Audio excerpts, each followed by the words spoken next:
Hey guys, this is Shane here from Echo Soundworks, and in this video, I'm going to show you how you can use Serum to create a huge production-ready 808 from scratch.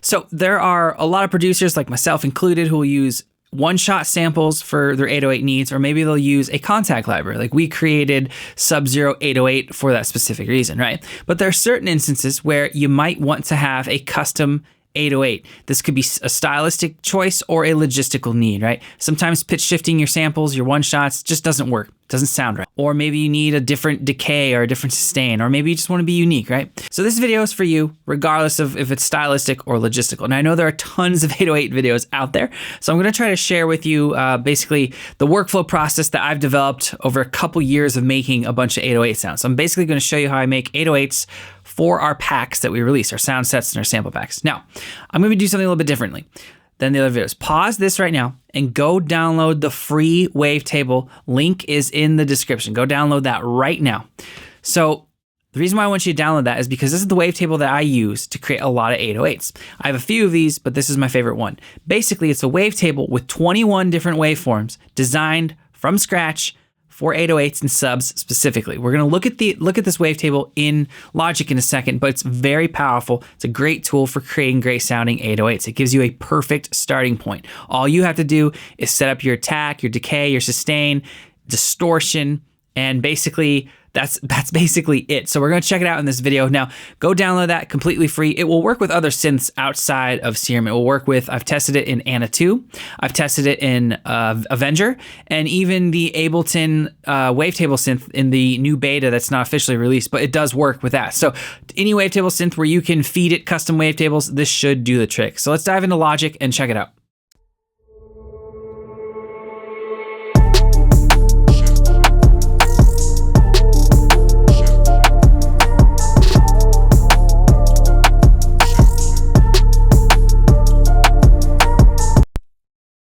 All right, so that's what we're working with. For those of you who see the Avoxa box, the purple box, you might be thinking, what is that? Well, that is Avoxa for Serum. It's so close to being done. I am using a lot of the presets, testing them out, and a lot of these vocal chops you hear, those are just Serum presets. It's pretty crazy. Right, and then these synth patches here, these three are actually all vocal sounds from Avoxa for Serum. So it has it'll have a lot more than just vocal chops in it. Check this out.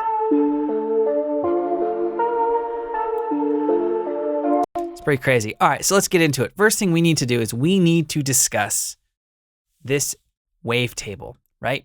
So I already have the wavetable loaded up, and what we're gonna do is we're just gonna talk about the power of this wavetable. So I'm gonna turn off everything in this patch that pretty much made the patch that we just heard. So we're gonna turn all this off. Let's go to our effects, turn this off, right? So this wavetable is cool because it allows you to get just the right 808 for your track in terms of both key, pitch, and also kind of style and flavor. Check this out. So this first waveform is just going to be a sine with a little bit of buzz. So if I play the first note, it sounds like that.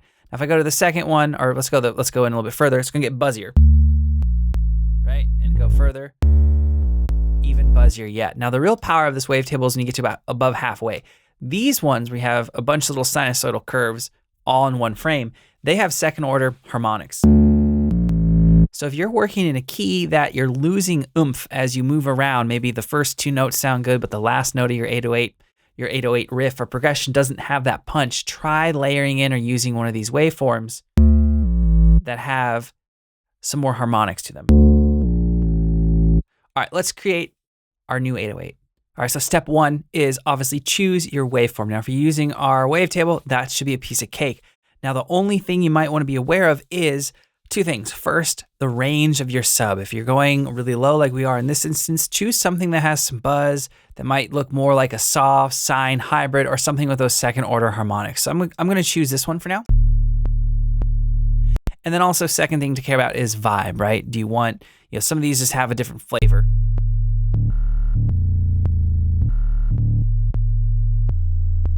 Actually, let's rock with that one.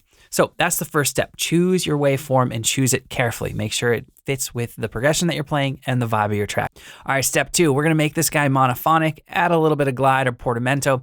It's important because 808s are always monophonic. Now, we're gonna set up our envelope for this. So for envelope 1, we're gonna kind of leave that as our global envelope in case we need it. Let's just turn the decay up a little bit, turn the release up just a pinch. And if you're getting pops or clicks, turn the attack up just a pinch, like milliseconds, right? Just barely at all. Now we're gonna use another envelope essentially to shape our actual 808, right? And this is where creating your own 808 from scratch can be really cool. So we can set, let's take our decay up to here. So we can have it hold for a second by turning up the hold, and we can set this however we want, right? And then have it decay. Most 808s decay naturally, right? And so what we're gonna do is we're gonna modulate this level of our oscillator with this to match this one right here, right? And so we get a really nice fade into that. So now I can kind of control, well, how short do I want this 808 to be? Do I just want this kind of plucky sound that's pretty common right now?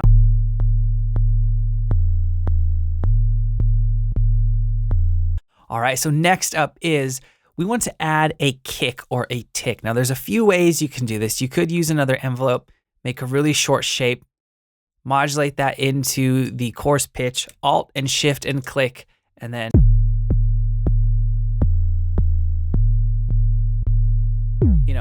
have a little bit of pitch decay as well. So I'm gonna leave that here, and I'm gonna take a macro, and then I'm gonna call this pitch, okay? And if we turn this up, right, we get that pitch sound. So I'm gonna turn that off for now. But what I like to do in Serum is I like to actually get in a kick sample that fits an 808 vibe for the genre I'm working in. So let's go to our browser here. We got a bunch of our hip hop kicks pulled up. I'm gonna turn on the noise oscillator.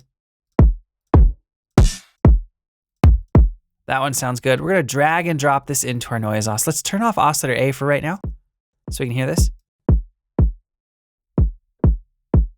And what you wanna do, if I hold down a key, you'll hear it repeat. Make sure you select this button. This will enable one-shot mode, so it won't repeat. So now we have a great hip hop sounding kick loaded in, and we can turn our pitch up if we need to get to match, but let's just take a quick listen.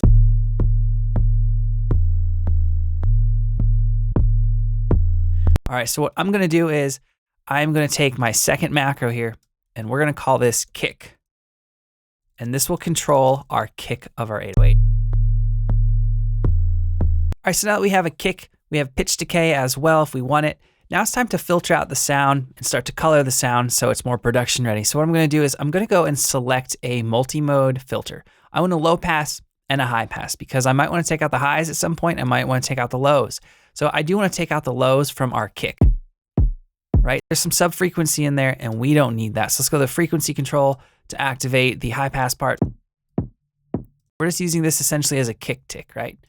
So let's have a listen to this with oscillator A.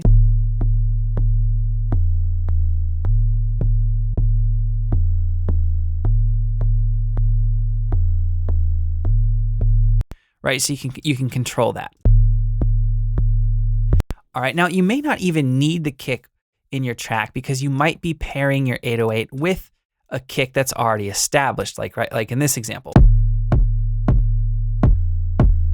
So what I'm gonna do is I'm gonna go back into Serum and we're gonna turn this frequency up quite high on our kick, higher than I normally would because I just wanna add a little bit of a tick, just a little bit. All right, sounds good. So now that should pair with our kick quite nicely. All right, so next up, we need to address the frequencies that might be clashing with our actual kick. So what I'm gonna do for this is I am going to actually just go to my envelope and I'm gonna turn up the attack on both envelopes 1 and 2. And then this will help move it out of the way right when it hits. Gives our kick a little bit more room to breathe, right? So that's all you need to do with that. Now next, you might want to go to the effects rack inside Serum and maybe EQ out a section of, maybe the lows here. We'll take this down, turn it down. Something where your kick might be living, which might be around 180 hertz. 200 where the punch of the kick is. So we'll just do that for now. So we're just trying to control the frequencies and get our 808 to sit better with our track, which we've just done. All right, so off camera, I made a quick macro for our attack. So we can control the attack, make it sit with our kick better. We can add kick inside of Serum if we want, and we have our pitch decay. This open macro is going to be dedicated to distortion or drive. Now, there's a lot of different distortion types in Serum that you can use for 808s. They'll all have different flavors. Some are more aggressive than others. Tube is a great one to start out with. So let's just take this and macro it.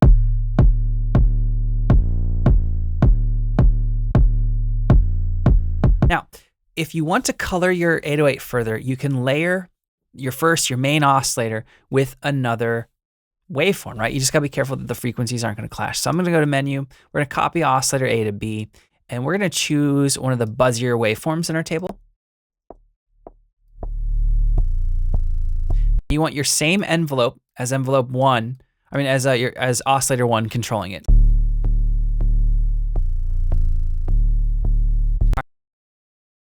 We're gonna route oscillator B into our filter, right? So we're just adding some buzz to it because we've taken out the lows. It's already a good bit of highs there. Now this will just help it translate more to the low end. So let's take a quick listen.